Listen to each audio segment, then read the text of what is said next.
Los hombres hemos sido creados mucho después de los ángeles, pero los ángeles tuvieron, digamos así, un privilegio temporal de poder adorar a Dios por más tiempo. Los ángeles contemplaban admirados la obra de la creación.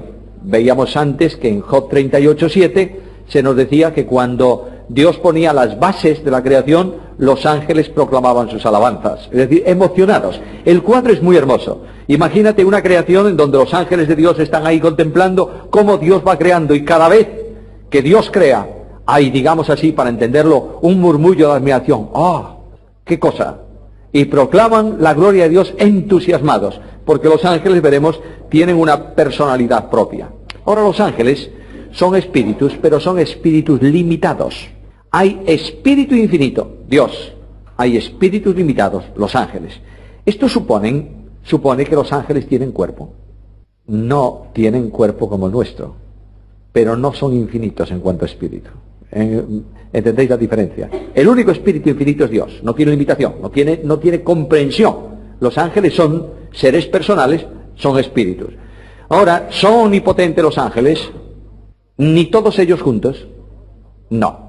El único ser omnipotente es Dios. Dios no puede transmitir a ningún ser creado ninguna de sus perfecciones incomunicables. Y una de las perfecciones, todas las perfecciones incomunicables de Dios son las que empiezan por omni. Omnipresente, omnipotente, omnisciente. Eso no se puede comunicar. Nadie puede estar en todas las partes a la misma vez, plenamente. No, solamente Dios. Entonces esas perfecciones no son comunicables. Ahora, si los ángeles son espíritus, lo hemos visto en Hebreos 1:14, dice que son espíritus al servicio de los herederos de salvación. El concepto de espíritu, en cuanto a ángeles, no se opone a una localización espacial. Mirad, yo entiendo que hay algunas cosas que no se escuchan habitualmente, pero tenemos que acostumbrarnos un poquito. ¿Qué significa localización espacial? Bueno, yo veo aquí a un tipo sentado en una silla, localizado. ¿Dónde está fulano? No está localizable, pero se localiza. Quiero decir que los ángeles, como no son espíritus infinitos, donde está, allí hay una localización en una coordenada de espacio y de tiempo. ¿Entendéis la cuestión? Es decir, un ángel que está ahora mismo aquí, no está en Madrid y en Barcelona al mismo tiempo. ¿Está claro? Luego hay un espacio y un tiempo que localiza ese ser, que es espíritu que nosotros no podemos ver. Tienen, por tanto, limitaciones. Los ángeles tienen limitaciones. Ahora, cuando se trata de decir, ¿tienen cuerpo o no? Hubo una tremenda polémica en la historia de la Iglesia por este asunto. De manera que, por ejemplo, en el 784, estamos hablando muy al principio de la era cristiana, en el año 784 hay un concilio, que es el concilio de Niza, que dice que los ángeles tienen cuerpo etéreo o cuerpo de luz. ¿Cómo es ese cuerpo? Esos son principios filosóficos. La consecuencia de eso son principios filosóficos. Cuando llega al año 1215, en el concilio de Laterán, se dice que los ángeles no tienen cuerpo. O sea, lo que dijo el concilio de Niza, lo desdijo el concilio lateranense o lateral. Ahora, ¿por qué? ¿Por qué esa insistencia en cuerpo? Porque hay un principio de filosofía metafísica que habla de la imposibilidad de que un ser exista sin cuerpo. ¿Está claro? Luego esos principios filosóficos van entrando en la teología. Paréntesis. La filosofía es buena. Yo creo que todo teólogo debe ser un buen filósofo. La filosofía te permite razonar asuntos teológicos que no puedes hacerlo de otra manera. Voy a poneros un simple ejemplo.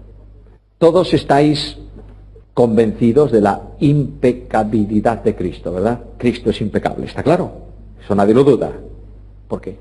Y ahí viene la filosofía a darte un concepto que se llama sujeto de atribución de la responsabilidad. Es decir, el ente a quien puedes atribuir la responsabilidad de las acciones. Yo me levanto y le doy un empujón a mi amigo con mi mano derecha. ¿Tiene responsabilidad mi mano derecha de eso? La responsabilidad tengo yo. Es la persona la responsable de la acción de la mano, ¿no es esto? Muy bien. Luego, las acciones que Cristo hubiera realizado como hombre afectaban a su único sujeto, que es la persona divina del Hijo de Dios, ¿no es así? ¿O es que Cristo como hombre estuvo alguna vez desvinculado de la deidad? Nunca. Por tanto, ahí tenéis una cuestión que explica la impecabilidad, no desde la teología, sino desde la filosofía. Ahora, cuando la filosofía se coloca por encima de la teología, mal negocio. Todo estudio teológico debe utilizar todos los elementos que tiene a su alcance. Dejemos esas cosas tan complejas, vamos a algo muy sencillo. Un hombre descendía de Jerusalén a Jericó. ¿Geográficamente es correcto? No. Jericó está más arriba de Jerusalén. ¿Qué tendría que decir? Un hombre ascendía de Jerusalén a Jericó. Yo no puedo decir, un hombre subía de Vigo a Sevilla.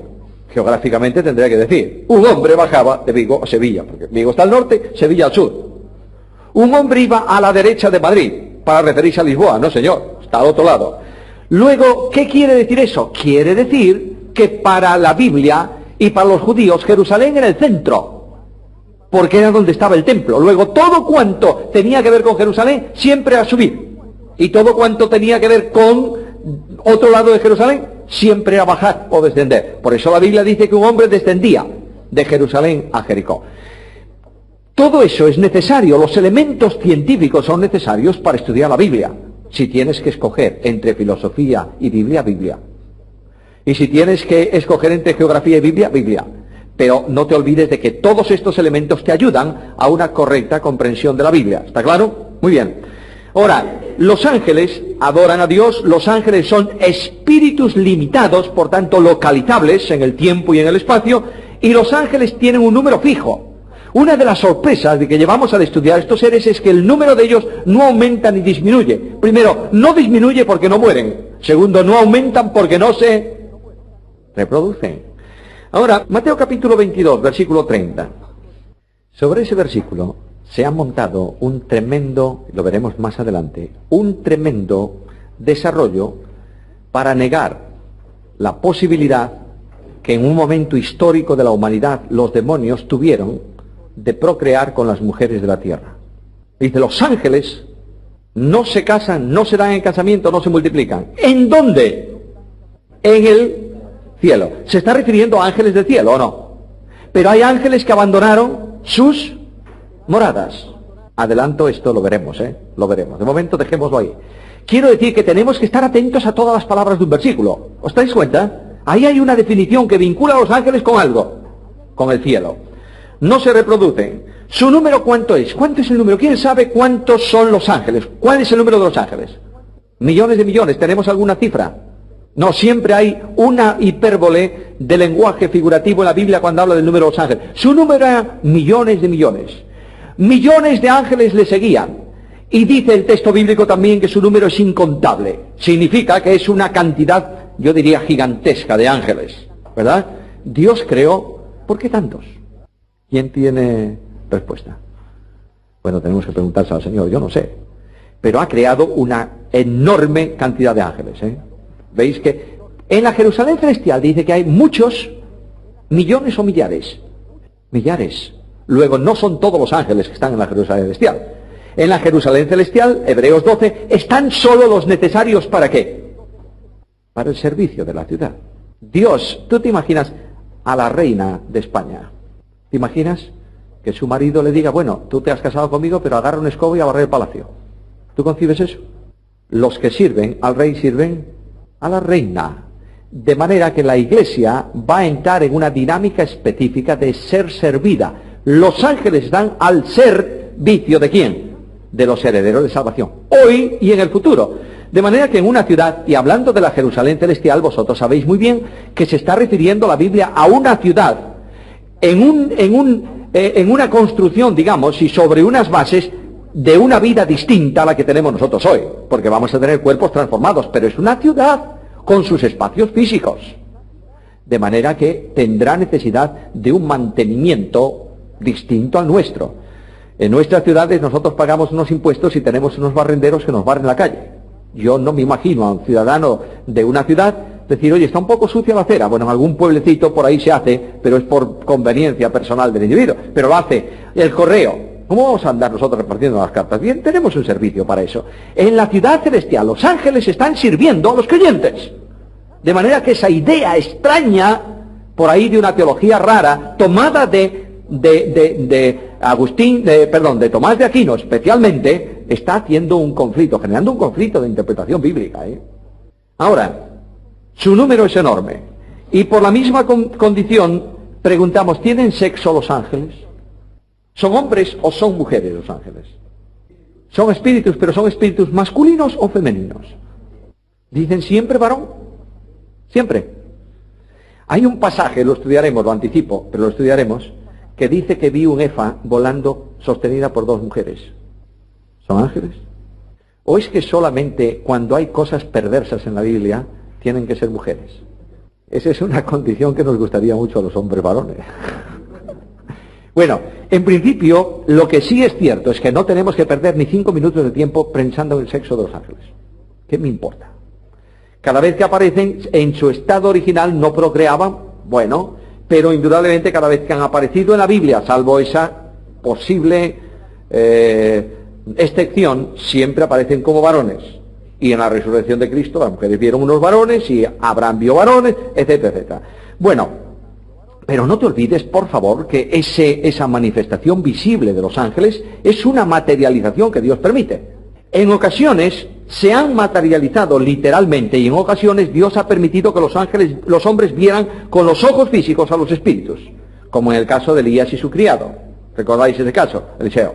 Cuando dice, abre los ojos para este hombre para que vea, y el hombre vio sobre los montes los ejércitos celestiales.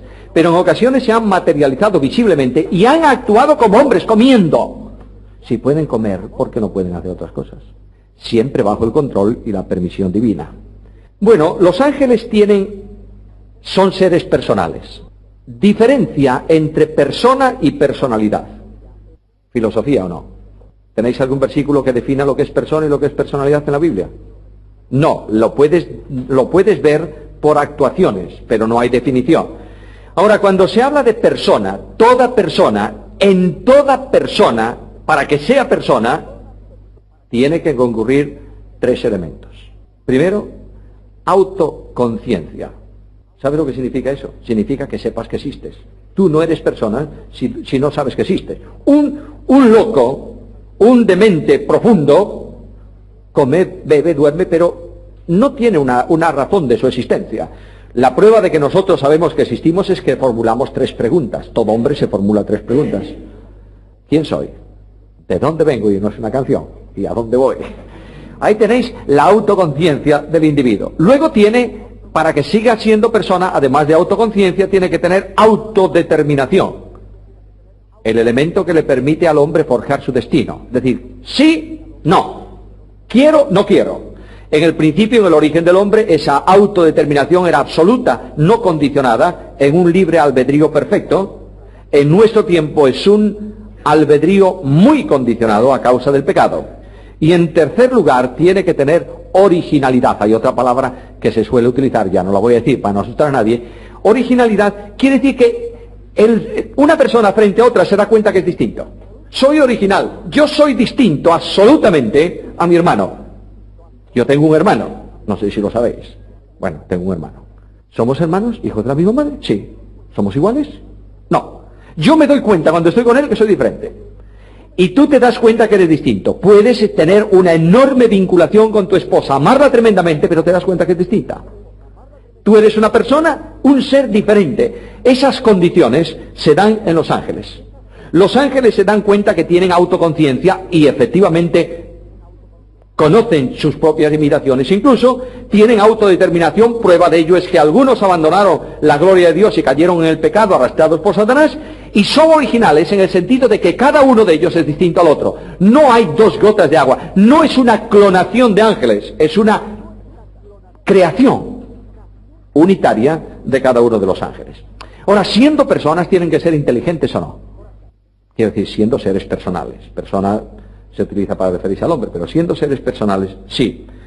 La inteligencia se manifiesta específicamente en interés. Los ángeles tienen mucho interés hoy en día en aprender asuntos de la gracia, viendo a quién. Los creyentes, a la iglesia. Vaya libro de texto que el Señor utiliza para los ángeles. Menuda cantidad de borrones en las páginas. ¿Sí o no? Entonces, ¿por qué utiliza este libro para enseñar la multiforme sabiduría de la gracia? Porque los ángeles asustados ven que no hay ninguna condenación para los que están, y que la sangre de su Hijo, y que el proyecto de Dios tan malo para ellos a la vista en nuestro tiempo, tan peleón, por lo menos, es un proyecto definitivo y glorioso de una iglesia sin mancha ni arruga, ni cosa semejante. Descubren la gracia de una forma asombrosa. Ahora, por favor, si pudiéramos enseñarle menos borrones sería muy bueno, para ellos y para nosotros. Pero aquí tenemos el Dios de gracia funcionando en relación con los ángeles. ¿Tienen inteligencia? Sí, pueden aprender. Hay un refrán viejo que dice que el demonio sabe más por viejo que por demonio. ¿Creéis eso? ¿Creéis que los ángeles aprenden algo o no? Es decir, un ángel tiene más experiencia hoy y más conocimiento experimental hoy que cuando fue creado o no. Sí, naturalmente que sí. Satanás ha probado muchas cosas en contra de los hombres. Pongo un ejemplo para que entendamos esto. Cuando quiso perseguir a la iglesia en tiempos apostólicos, ¿qué hizo? Matemos cristianos, tú. Resulta que los cristianos nacían como hongos. Dice, no, esto no va. Entonces, incorporemos a la política. Ahí tienes la masificación de la iglesia cristiana en tiempos de Constantino. Ya está, se acabó. Ya son todos políticos, están viviendo en mi reino, de modo que yo soy el rey. Y se dio cuenta que algunos decían, no, esto no funciona. De manera que vamos a perseguirlos de nuevo. Y los vamos a perseguir desde dentro de la iglesia. Hay una iglesia oficial. No quieren estar en la iglesia oficial. No tienen derecho a vivir, vamos a matarlos. Y vamos a quemarles las Biblias, etcétera, etcétera. ¿Funcionó eso? No, a lo largo de 2000 años se ha dado cuenta que eso es un fracaso. ¿Qué ha hecho? ¿Qué hace hoy? Si son los chicos más buenos y más guapos de la tierra, vamos a darle programas de televisión. Vamos a dar todas las Biblias que quieran. Porque cuantas más tenga, menos interés tienen en la Biblia. El problema de Satanás no es un religioso. ¿Sabes cuál es el problema de Satanás? Un cristiano. Ese es el problema. Cuando Satanás se encuentra con alguien que dice, para mí el vivir es problema. Ese es un problema para él. Pero cuando alguien dice, yo soy ortodoxísimo, defiendo las jotas y las tildes de la doctrina, y soy capaz de pelearme con el nuncio apostólico porque una sola palabra, Satanás dice, fantástico. Qué bueno es esto. Están dividiendo el cuerpo. Fenomenal. Vamos bien. Hermanos queridos, cristianismo no es doctrina, es Cristo. Claro, el que vive a Cristo vive la doctrina, ¿está claro? El vivir a Cristo no es libertinaje, es absoluta libertad en Cristo. ¿Condicionado por qué? Por la obediencia a la palabra. El que me ama, mi palabra guardará. Los ángeles tienen sabiduría, de manera que Dios dice que alguno de los ángeles fue un ser lleno, específicamente lleno de sabiduría. Ezequiel 28:12, estamos hablando del gran querubín, posiblemente el ser más impresionantemente grande, bello y poderoso que fue creado, que es Satanás. Ezequiel 28:12, por favor leamos ese versículo. Lleno de sabiduría. Y cuando ese ser cayó en pecado, perdió su sabiduría. ¿Verdad? A ver, ¿qué dice el versículo 17? Bueno, entonces no la perdió. Simplemente es una sabiduría corrompida. ¿Pero sigue siendo tan sabio como cuando fue creado? Sí. Lo que ocurre es que ahora utiliza la sabiduría ¿para qué? En dirección al mal. Es corrompido. A veces choca. Llegaremos a la doctrina de Satanás, pero tengamos mucho cuidado, por favor. Eso de decir a Satanás, ven acá que te voy a pisar la cabeza. Un momentito. Un momento, no es tan fácil. De manera que es sumamente sabio para morderte cuando tú quieres pisarlo. Su sabiduría, tiene sabiduría propia, y una de las cosas que le haces a los ángeles ese conocimiento de sabiduría es que conocen su futuro. Los ángeles del cielo glorifican a Dios. El futuro de ellos, servir a Dios, adorar a Dios eternamente. Y el futuro de los ángeles caídos, ellos saben a dónde van. Cuando se enfrentan con Cristo, cuando Cristo echa fuera demonios, etcétera, etcétera, algunos de los demonios que le dijeron, has venido a destruirnos antes de tiempo.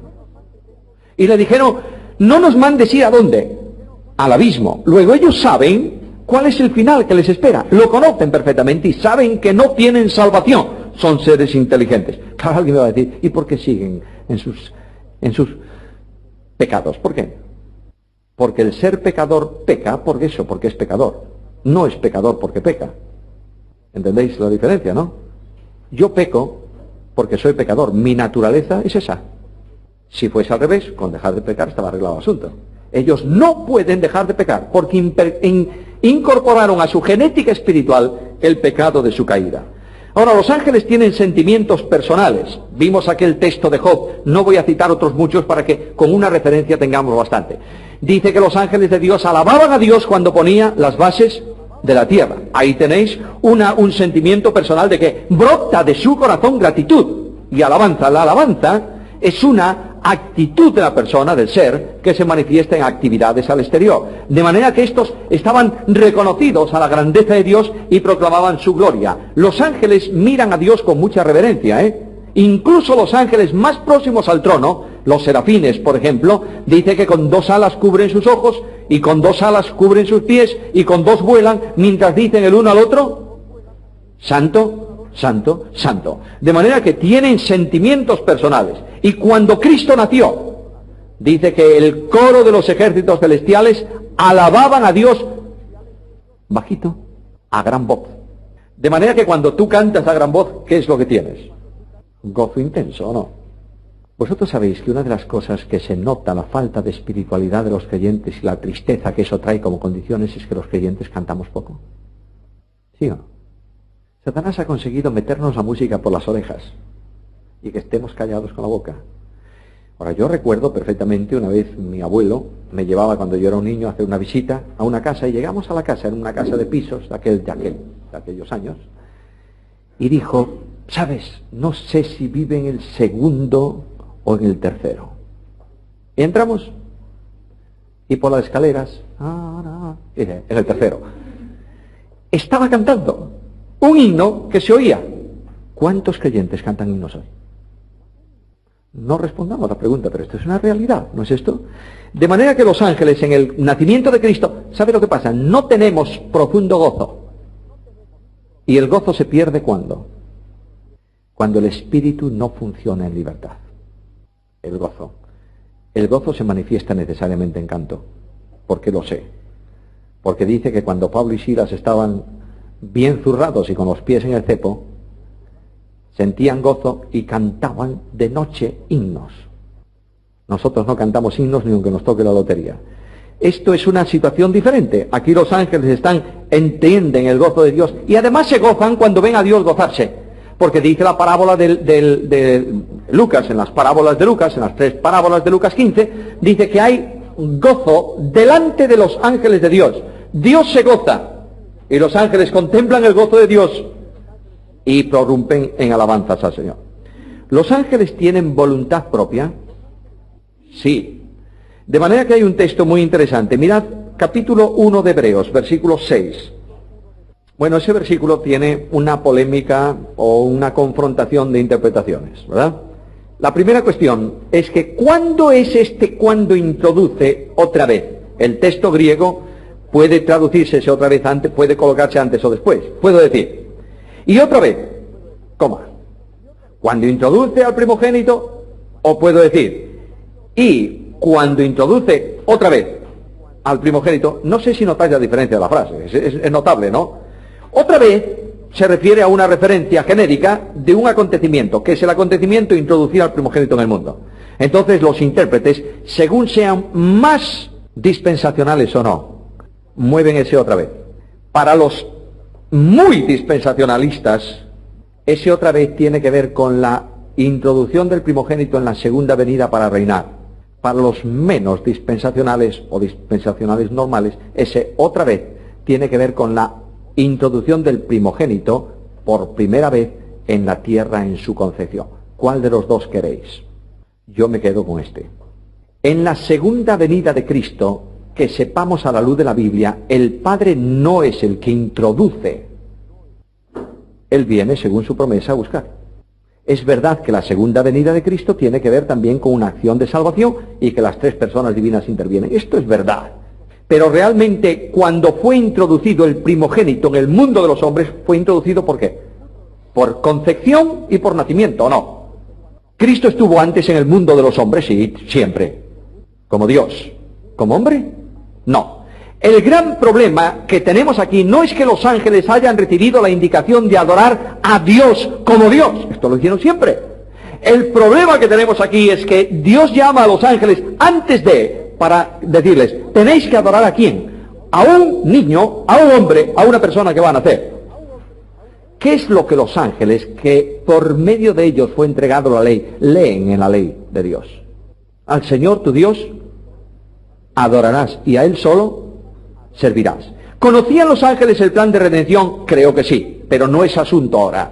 Lo que sí es cierto es que Dios dice a un hombre que se llama Jesús, que va a nacer, vosotros tenéis que adorarlo. Adórenle los ángeles de Dios. Claro que el primogénito es el heredero de Dios y se le llama así porque es el hijo único, predilecto y preferido de Dios. Por eso lleva ese nombre de primogénito. Primogénito no es el primero es el hijo del amor. Cuando en la antigüedad un padre tenía un hijo, el primogénito llevaba prácticamente toda la herencia, ¿no es esto? Y es el hijo en el que el padre se complacía. De ahí que dice Dios de Cristo en la tierra, este es mi hijo amado en el cual tengo complacencia. Ahora, es introducido en el mundo y los ángeles reciben la orden de adorarle. Adórenle. ¿Cuántos ángeles? Todos los ángeles de Dios. Y en esta relación, ¿los ángeles tienen voluntad para adorarle o no? ¿Sí o no? Porque dice todos. Los ángeles de Dios, los ángeles que son propiedad de Dios, adórenle. ¿Hay algunos que lo hacen? ¿Vosotros creéis que Satanás y los demonios están adorando en el sentido de rendirle sumisión absoluta a Dios? No, están opuestos a Dios. ¿Tienen voluntad propia? Tienen voluntad propia. Los ángeles tienen santidad. La Biblia llama a los ángeles que han permanecido fieles a Dios, le llama santos ángeles o ángeles santos. Hay una diferencia entre ángeles caídos y ángeles santos. Y describe a los que cayeron como pecadores y mentirosos. Por ejemplo, mirad Juan capítulo 8, versículo 44. De manera que dice, los ángeles caídos son homicidas, mentirosos. Ahí tenéis la condición de esos ángeles. Mientras que los ángeles de Dios son ángeles santos. ¿Notáis el contraste grande? Muy bien. Pasamos a un asunto también vital en el estudio de los ángeles, que es la aparición de los ángeles. ¿Los ángeles tienen libertad de aparición? Los ángeles son espíritus, por tanto son invisibles. Hemos visto en Colosenses 1:16 que Dios creó las cosas visibles y las cosas invisibles. Luego los ángeles tienen determinadas capacidades para manifestarse visiblemente a los hombres a la luz de la historia bíblica. ¿Cuándo? Cuando son necesarios para los propósitos de Dios. Ahí tenéis aquellos tres que vienen a visitar a Abraham. Dos son ángeles, uno es el Señor. Vienen a visitar a Abraham. Abraham los ve venir y tan hombres son, a la vista de Abraham, que Abraham, que está debajo de la encina, como un buen beduino del desierto, y ve venir a otros peregrinos. ¿De dónde vendrán estos? Deben venir cansados por la hora del mediodía y hambrientos. Señores, no pasen, por favor, quédense, laven los pies, descansen un poco y coman. A su mujer, haz pan, mata un cabrito. ¿Comieron? Sí. ¿Se lavaron los pies? Yo no lo sé, pero probablemente. Lo que sí es cierto es que realizaron acciones y se hicieron visibles a los ojos de los hombres. ¿Por qué? Porque era el propósito de Dios. ¿Está claro? Ahora, en ocasiones los ángeles se aparecieron en sueños. A ver, Mateo 1:20. Voy a daros un versículo también para reflexión.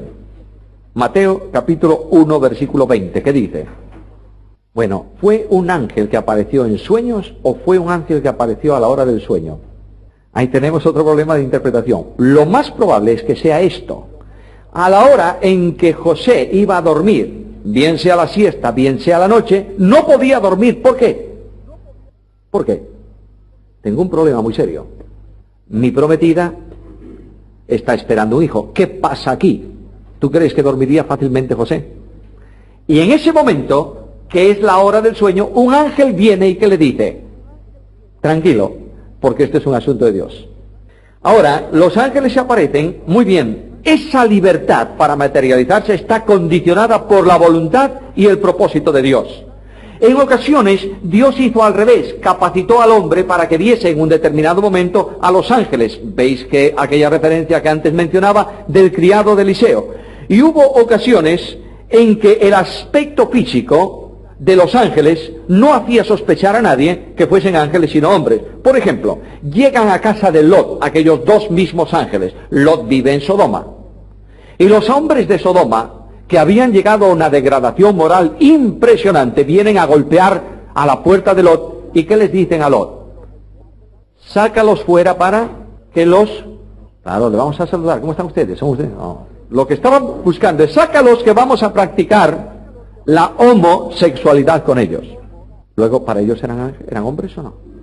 Y seguramente que a la vista del acontecimiento no debían ser muy mal parecidos para que aquellos infames buscasen aprovecharse de ellos. ¿Os dais cuenta? Luego, la materialización de un ángel no le pone Dios en el cuello al ángel. Soy un ángel, ¿no? Estoy actuando en nombre de Dios, parezco un hombre. En ocasiones sí, se aparecen de una forma especial y causan ciertos, no digo problemas, pero ciertas impresiones en el entorno de los hombres. Ahora, los ángeles se aparecieron en la resurrección de Cristo de distintas maneras. Se aparecieron como un joven, Marcos 16:5, se aparecieron como dos varones, Lucas 24, y la única ocasión en que se podría considerar una aparición angélica en forma femenina, y tenéis el texto, Zacarías 5:9, vamos, venga, esto en pro de las damas, venga, masculino o femenino, ¿qué dice? Bueno, es la única ocasión en toda la Biblia que podría, por favor, podría suponerse que esos son ángeles. Podría. No digo que lo sean, está claro, como es un texto muy polémico, mejor es dejarlo sin respuesta y tenerlo ahí como una posible referencia. Si lo encontráis en algún libro sobre ángeles, pues oye, no penséis que el hombre es muy herético, pero es muy dudoso pensar que fuesen ángeles. Ahora, en ciertos momentos os decía que las manifestaciones angélicas están rodeadas de asuntos sobrenaturales. Por ejemplo, en Daniel 10, 5 y 6, dice que vio un ángel, un varón, con aspecto imponente. Esa palabra en el hebreo, aspecto imponente, no significa que era un fortachón, significa que su presencia imponía. Esa misma presencia imponente produjo espanto a las mujeres en la tumba de Cristo. ¿Se acordáis? Vieron ángeles, varones con vestidos resplandecientes. ¿Y qué pasó?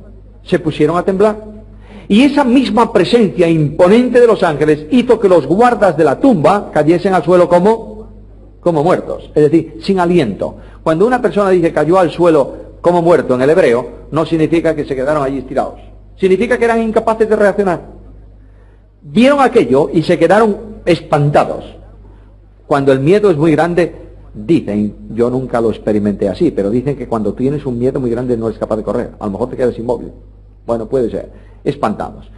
Ahora, las manifestaciones de los ángeles también a veces se producen no en figura de persona, de varones, de hombres más o menos gloriosos, sino en aspectos muy diversos. Por ejemplo, Apocalipsis 4, versículos 6 al 8. No se parece nada a un hombre, llenos de ojos por dentro y por fuera, aspectos imponentes. Notáis que eso es muy semejante a la visión, por ejemplo, de Ezequiel. Y cuando tú preguntas en Ezequiel, ¿quiénes son estos? De vida. Puede ser que en una ocasión se vean de una manera y en otra se manifiesten de otra. El asunto es que Dios hace visible su creación angélica, no siempre como hombres, sino a veces en aspecto imponente como esto. Ahora, esto produce a veces la presencia de ángeles. La presencia de ángeles produce muchas veces, ¿cómo diría yo?, alteraciones en las personas que lo ven. Por ejemplo, Daniel dice que vio a aquel ser imponente y se quedó sin fuerzas ni vigor. Se quedó temblando. ¿Qué ocurrió con María, con la presencia de Gabriel? Hay un cierto nerviosismo en aquella mujer. Dice, ¿qué es esto? ¿Qué es esto? ¿Cómo se va a hacer? Cierto nerviosismo. Zacarías, el padre de Juan Bautista, vio al ángel, se quedó mudo. Bueno, Dios lo dejó mudo por un tiempo, pero él quedó atemorizado. Los pastores que ven los ángeles, ¿qué? Se asustaron en gran manera, Lucas 2:9. Los guardias temblaron. Y en ocasiones la presencia de ángeles afectó a animales. Por ejemplo, Números 22. Estoy hablando de problemas con los animales. Números 22, 26, 28. ¿Qué dice? Y ahora el versículo 31. No entremos ahora en si este ángel de Jehová es la manifestación visible del Señor o no. Dejémoslo ahí un momento, pero ha producido un problema con un animal. Resulta que el animal detectó la presencia del ángel en el camino, ¿y qué hizo? Se echó debajo de Balaam, ¿sabe lo que significa, verdad? Simplemente dobló las patas y Balaam quedó ahí, prácticamente Balaam de pie, la burra debajo, y ahí no sabía por qué, y Balaam dijo, ¿qué te pasa a ti? Y agarró el palo y la puso a andar. Y claro, la burra era más sabia que Balaam. Claro que también la pierna de Balaam, la pierna de Balaam también debió quedar bonita cuando se la arrastró por el muro. Sé que Balaam debía estar también hecho unas furias con la burra. Tenéis ahí un pasaje de la presencia. Ahora, el desplazamiento de los ángeles. Se suele hablar de alas en los ángeles, ¿verdad? Y casi todos los ángeles que veis, compráis una postal de Navidad y casi siempre los ángeles, siempre con un par de alas. Bueno, la Biblia habla de alas en los ángeles en algunas ocasiones, no en todas. En los serafines se ven que tienen alas, ahí. Y lo mismo ocurre también con los querubines. Sobre el arca tienen alas. Pero Gabriel, ¿cómo vino a María? Mejor, dejemos a Gabriel ahí con María, vamos a Gabriel con Daniel, porque también está en el Antiguo Testamento. Daniel 9:21. Volando. Ahora, la pregunta que yo quiero hacer es que Gabriel ahí aparece aparentemente con alas, ¿no? Y cuando apareció María, ¿tenía alas? No, se apareció como un varón. ¿Los ángeles son seres alados o no? La respuesta más lógica es, primero, no sabemos. Probablemente las alas son simbolismo de velocidad de desplazamiento. Para un judío, un pájaro era rápido. ¿Por qué? Porque no tenía obstáculos. Podía desplazarse. Tú tienes que irte por un camino, sortear las cosas, va siempre más lento. La idea aquí es que los ángeles son mensajeros veloces. A veces se le comparan como el viento y como llamas empujadas por el viento, de manera que el servicio de los ángeles, un servicio raudo, un servicio rápido, tiene que ver mucho en la figura con la cuestión de las alas. Ahora, yo creo que no debemos literalizar el texto bíblico, sino simplemente están diciéndonos que al lado nuestro el desplazamiento de los ángeles es enormemente mucho más rápido. No olvidemos, por favor, que se trata de seres espíritu, que no están limitados por materia. Nosotros en la resurrección seremos espirituales, no espíritus. Pero el concepto espiritual del cuerpo de resurrección es muy distinto al cuerpo material. ¿Cómo entró Cristo en el lugar donde estaban los discípulos reunidos? Abriendo las puertas y llamando al timbre. Bueno, no había timbres, llamadores. No, entró y salió. Pero Cristo les dijo, oye, no penséis que soy un espíritu, porque mirad, yo tengo carne y huesos, pero estamos hablando del cuerpo de resurrección, en una dimensión diferente a nuestro cuerpo orgánico de hoy en día, necesario aquí en la tierra. Ahora, en relación con la lealtad, los ángeles se dividen en ángeles de Dios. ¿Quiénes son estos ángeles de Dios? Bueno, los ángeles que han quedado al servicio de Dios y no han caído, y los ángeles del diablo, o como la Biblia dice, el diablo y sus ángeles. Ahí hay muchas referencias en la Escritura, una de ellas por buscar un libro profético, Apocalipsis 12:7. ¿Qué dice? Muy bien, el dragón y sus ángeles, el diablo y sus ángeles. Notáis que es muy interesante eso por una razón. Se dice los ángeles de Dios, primero, y el dragón y sus ángeles. Es decir, ángeles de Dios han pasado ahora al control de Satanás, y son ángeles de Satanás por caída y por obediencia a Satanás. De manera que dejaron de ser, no en cuanto a propiedad, Dios tiene la propiedad absoluta de todo como creador, pero han dejado al creador y se han unido al enemigo. Por tanto, se llama ángeles de Satanás. Ahora, una pregunta de curiosidad que todos tenemos. ¿Cuándo?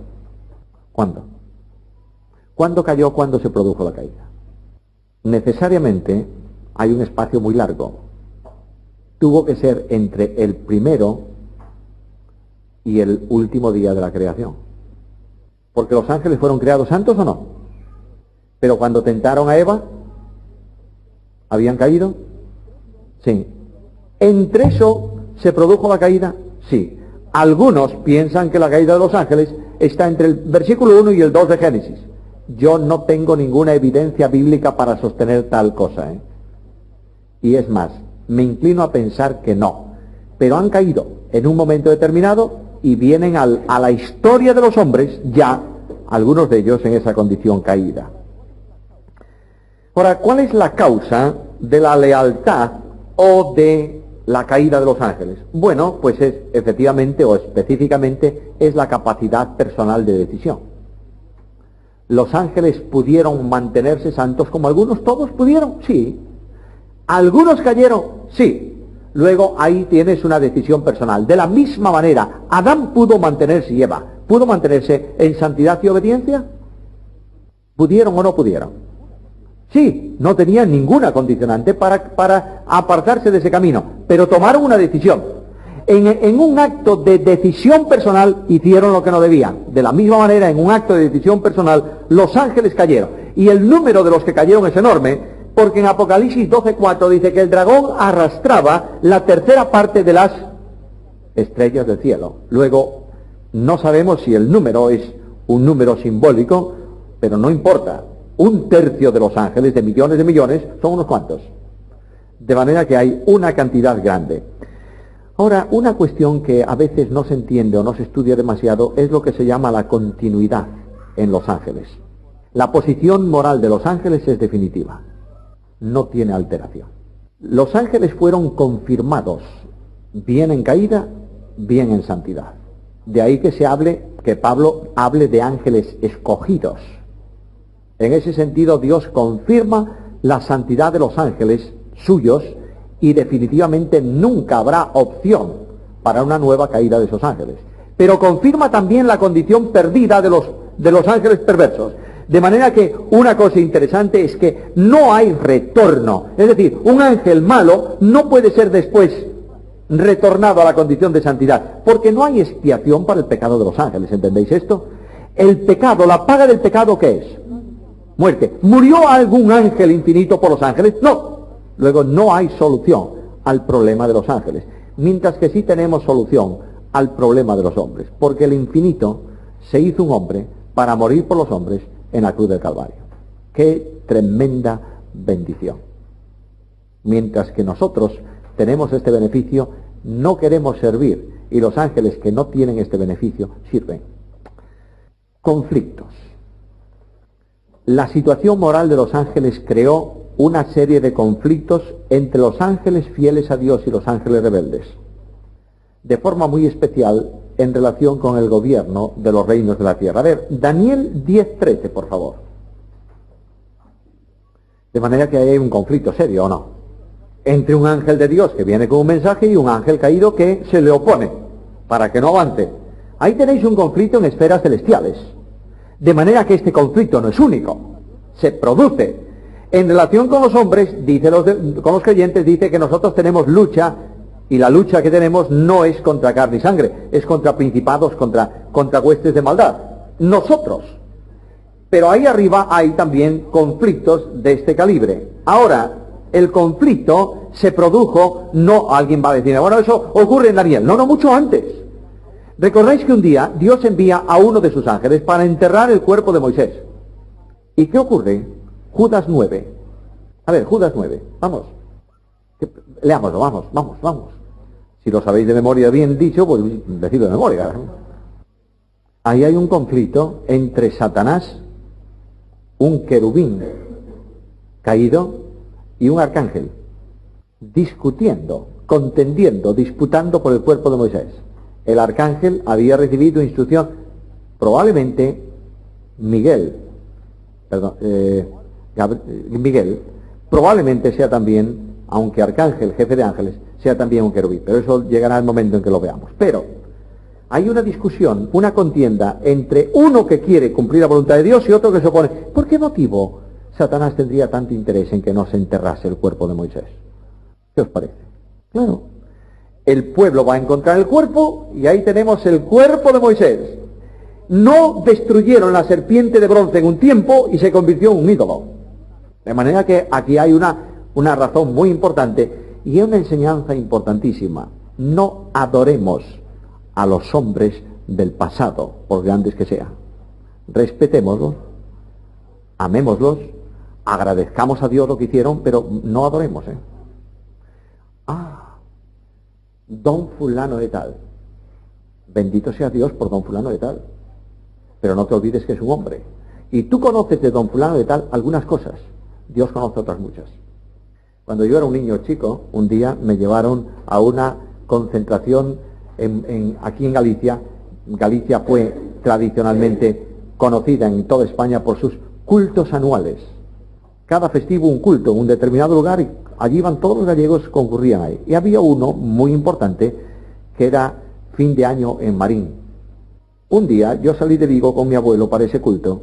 El culto de la tarde comenzaba a las 4 de la tarde, salimos en el tren, que era el transporte entonces, y salimos ahora, pero llegamos retrasados como siempre ocurría, hace muchos años. Y perdimos el autobús de Pontevedra a Marín, de modo que llegamos a Marín 5 minutos antes de empezar el culto. La capilla, la iglesia de Marín, no cabía un alfiler allí adentro. Mi abuelo me llevaba con él de la mano y él tenía que tomar parte en ese primer culto, y el misionero que había en Marín vino a la puerta, estaba en la puerta esperando, y dijo, estamos preocupados por si no llegaba. Bueno, ya estamos aquí. Y mi abuelo le dijo, déjame, voy a buscar un sitio para el niño. Y dijo, no, vete al púlpito, yo me ocupo del niño. Nunca se me hizo tan grande el pasillo de la iglesia como aquel día. Ir de la mano del misionero. Hace tantísimos años eso, era un episodio. Yo sabía que todo perro y gato estaba mirándome. Y llegamos adelante y adelante no había sitio. Y yo dije, tía, para mí, ¿en dónde habrá un sitio? O sea, aquí no hay un sitio. ¿Sabéis dónde me hizo sentar el hombre? En las escaleras del púlpito.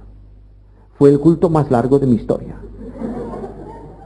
Porque yo estaba allí como un gato, sentado en la escalera del púlpito, inmóvil. Si miraba para el púlpito, miraba a todos aquellos, miraba para toda la gente, y yo, tremenda experiencia. Pero yo, cuando se levantaban a cantar, miraba a todos los predicadores del púlpito y decía, ¡qué hombres más altos tú! Claro, yo era un niño tan pequeño. La visión humana es subjetiva, no es real. De manera que recordémonos de la fe de estos hombres, de la enseñanza de estos hombres, pero dejemos que Dios los entierre. ¿Entendéis lo que estoy diciendo? No lo resucitemos nosotros. Sigamos sus pasos en el compromiso, glorifiquemos a Dios por su acción, pero por favor, hay hombres en el presente que son como los del pasado y serán también como los del futuro. Nunca el tiempo pasado fue mejor. Esto es mentira. Yo a veces cuando oigo por ahí, es que la iglesia de hace 40 años, por favor, ¿tú quieres una iglesia? Déjala de 40 años, vamos un poco más atrás, porque por esa regla de 7, no de 3, cuanto más atrás mejor iglesia, ¿verdad? Pues llego a la iglesia apostólica y leo la epístola de Santiago, uno de los primeros escritos apostólicos. Vaya iglesia tú, vaya iglesia. Afección de personas, pecado, gente llevándose a los tribunales a los otros, gente hablando mal. Esta es la iglesia, de siempre, porque es la iglesia. Ahora, Dios permite a los ángeles, Dios a causa del pecado, consiente que haya estos conflictos en esferas angelicales. Dios otorgó poder a todas sus criaturas. Tú tienes un pequeño insecto que se arrastra por la tierra y tiene el poder, es decir, la fuerza necesaria para su acción. Bien, a veces vas tú, lo pisas, que tienes más poder. Dios dio a los ángeles un poder en razón de su soberanía. Por ejemplo, Apocalipsis 4, 8 y el 11 ahora. Dios ha dado a los ángeles su poder conforme a qué? A su voluntad creadora. A cada uno le ha dado el poder necesario. Y este poder es un poder dependiente de Dios, salvo que los demonios lo utilizan ahora perversamente. Pero siendo un poder dependiente de Dios, Dios permite que en ocasiones, lo hemos visto varias veces, realicen formas humanas. Hablan como los hombres. ¿Qué lengua hablan los ángeles? ¿Qué idioma hablan los ángeles? Cada vez que has oído a un ángel hablar con personas, ¿en qué idioma lo hizo? En el idioma de las personas que lo entendían. No se necesitó traductor. Claro, cuando Pablo dice, si yo hablase lenguas humanas y angélicas, algunos piensan que se está refiriendo con lenguas de ángeles. Yo creo que lo que está diciendo ahí Pablo es que si yo fuese capaz de hablar todos los idiomas de la tierra en una perfección absoluta, si no tengo amor, sería como metal que resuena y como címbalo que retiñe. Mira, un ministerio sin amor es ruido, solo ruido y nada más que ruido. Y si el ruido es muy alto, molesta, ¿eh? Los ángeles son poderosos en fortaleza, Salmo 102:30, y los ángeles pueden mantener evidencia, pueden hacer evidencia de su poder. Por ejemplo, los ángeles cerraron la boca de los leones. ¿Qué dice Daniel? Dios envió a su ángel y cerró la boca de los leones. La tumba de Cristo fue abierta por un ángel, no para que resucitara el Señor, para demostrar que no estaba dentro. Y el ángel no corrió la puerta, no hizo rodar la puerta. ¿Qué hizo el ángel? La sacó de cuajo de donde estaba, la puso en el suelo y se sentó encima. Tienen poder. Entran en una prisión, liberan a un prisionero, lo pasan por delante del cuerpo de guardia, abren las puertas y lo ponen en la calle. Ahí hay más que poder. Hay un silencio absoluto, ¿o no? ¿Tú te imaginas haciendo ruido para abrir los cerrojos? La guardia se despierta, lo saca a la calle. Y en ocasiones el poder de los ángeles es usado por Dios en relación con la maldad de los hombres. Teníamos aquel caso de Lot. Llegan los hombres de Sodoma, piden que vengan los ángeles que están dentro, y los ángeles salen a la puerta. ¿Y qué ocurre con todos aquellos que están afuera? ¿Se quedan qué? Ciegos. Luego tienen poder para actuar en el juicio de Dios. En segundo libro de Reyes se dice que un ángel causó la muerte de 185.000 hombres del ejército asirio. Solamente un ángel. Dios tiene ejércitos poderosos. Es tal el poder de algunos ángeles que Dios los va a usar para detener el viento. En Apocalipsis capítulo 7, versículo 1. De manera que 4 ángeles están deteniendo el viento. ¿Tú sabes lo difícil que es detener el viento? Es imposible para los hombres. Ahora, también en el reino milenial, antes de la inauguración del reino, Dios envía a un ángel, simplemente a un ángel, y detiene a un querubín. ¿Sabéis a qué me refiero? Dios envía del cielo a un ángel que detiene a un querubín. Por lógica, los querubines, por su trabajo, por su actividad, son seres más potentes que los simples ángeles. ¿A quién ata con una cadena el ángel? A Satanás, que es un querubín. Así que tenéis la potencialidad de los ángeles. Ahora, como ya hablamos del número de los ángeles que se relacionan con las estrellas, debemos pasar rápidamente a un asunto que es la organización de los ángeles. La organización general de los ángeles. De todas formas, yo creo que esto lo vamos a ver con un poco más de calma mañana. Quiero verlo con un poco más de calma, la organización. Si no, me da la impresión. ¿Sabéis qué impresión tengo ahora mismo? Al veros. ¿Sabes lo que pasa en una olla a presión cuando le sacas el pitorro y le pones un tornillo? Está eso dentro que estalla. Me parece que tenemos acumulados un montón de datos en el cerebro que le tenemos que hacer hueco para meter unos cuantos más. Simplemente quiero daros una panorámica para que penséis un poco. Los ángeles están perfectamente organizados en una estructura, yo diría militar, en el sentido de orden. Siempre se dice que los militares son gente ordenada. Bueno, salvo cuando dejan de serlo.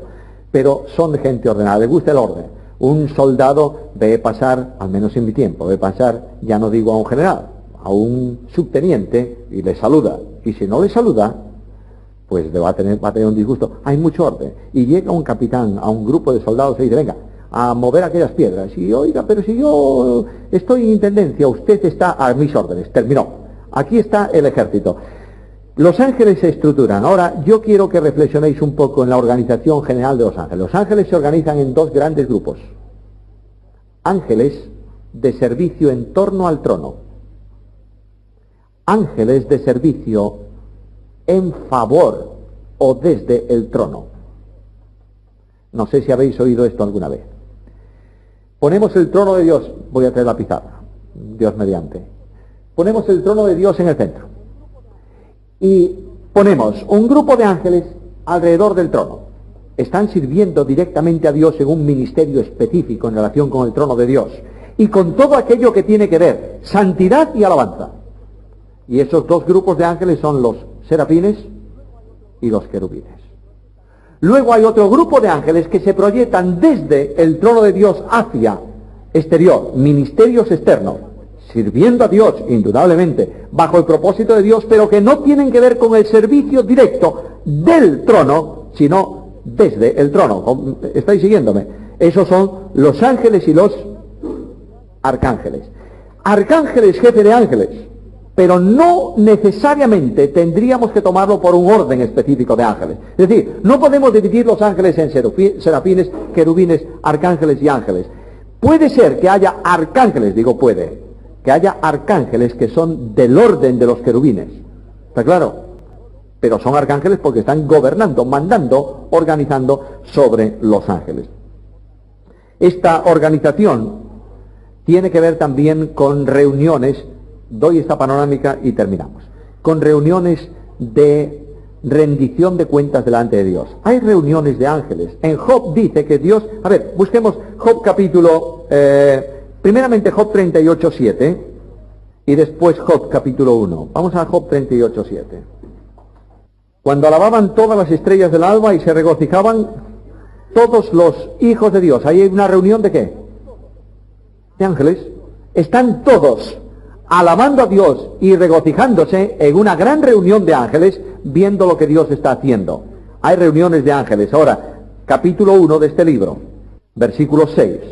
Un día vinieron a presentarse delante de Jehová los hijos de Dios, entre los cuales vino también Satanás. Los ángeles llamados a una reunión, vengan a reunión general, yo no sé si de todos o de algunos, pero hay una reunión de ángeles que obedecen el nombre o la autoridad de Dios. Satanás también. ¿Puede resistirse un demonio a la autoridad de Dios? ¿Sí o no? Se resisten. Pueden resistirse. Naturalmente. De hecho, se resisten. Dios quiere ser alabado, ellos no lo hacen. Dios quiere que los hombres sean salvos, ellos quieren que se mueran. Hay resistencia. Pero cuando Dios actúa en soberanía absoluta, no en consentimiento de voluntad, sino porque quiere, ¿los ángeles le obedecen o no? Naturalmente, ahí tienes el endemoniado de Gadara. Fuera. No pueden resistir su voluntad. De manera que cuando Dios dice a los ángeles caídos también, incluso ven acá, y da cuenta de lo que estás haciendo, ¿viene o no viene? A Él sí. Ojo con nosotros, nosotros no somos Dios. Él viene. Ahora yo me pregunto aquí, ¿por qué motivo? ¿Qué necesidad tiene Dios de preguntar a Satanás delante de sus ángeles qué estás haciendo? ¿Por qué lo hará? A ver, venga, esa respuesta no vamos. ¿Por qué hará Dios eso? Porque Dios dirá a Satanás, a ver, dile a todos, dime a mí, delante de todos estos, ¿qué estás haciendo? ¿Por qué lo hará? Dios está haciendo confesar delante de todos los ángeles el pecado que Satanás está cometiendo. ¿No dais cuenta o no?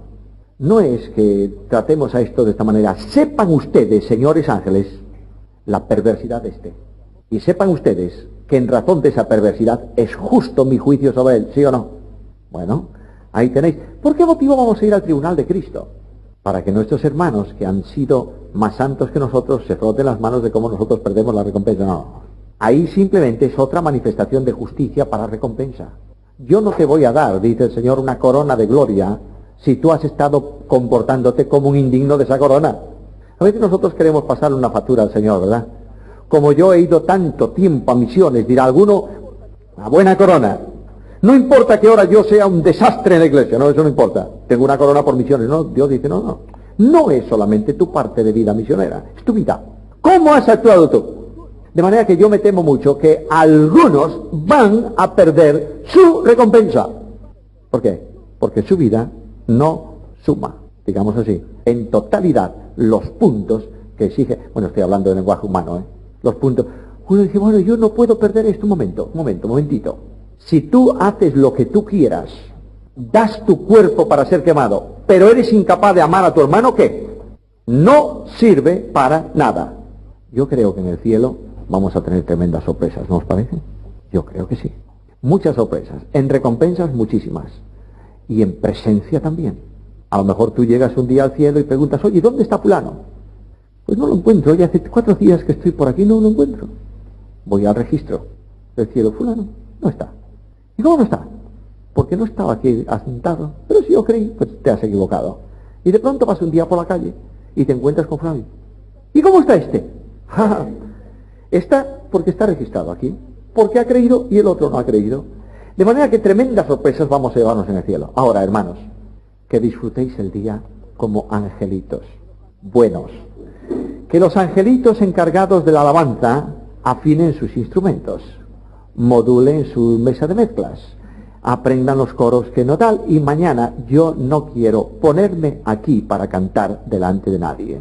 Quiero sentarme ahí y que haya alguien que dirija la alabanza. ¿Está claro? Muy bien. Un pastor de una iglesia muy grande en Estados Unidos tiene la costumbre, no murió el hombre, tiene la costumbre de despedirse de sus amigos, de sus fieles y demás con un saludo muy raro. Yo la primera vez que lo oí dije, ¿pero qué dice este? Y dice una gran verdad. Te ve y te dice, bueno, que el Señor te bendiga y el diablo te ignore. Naturalmente, las bendiciones de Dios están a nuestra disposición. Ahora, sería fantástico que durante el día de hoy el diablo ignorase Codeseda y la gente que está aquí. ¿Creéis que lo ignora? Entonces andemos avisadamente.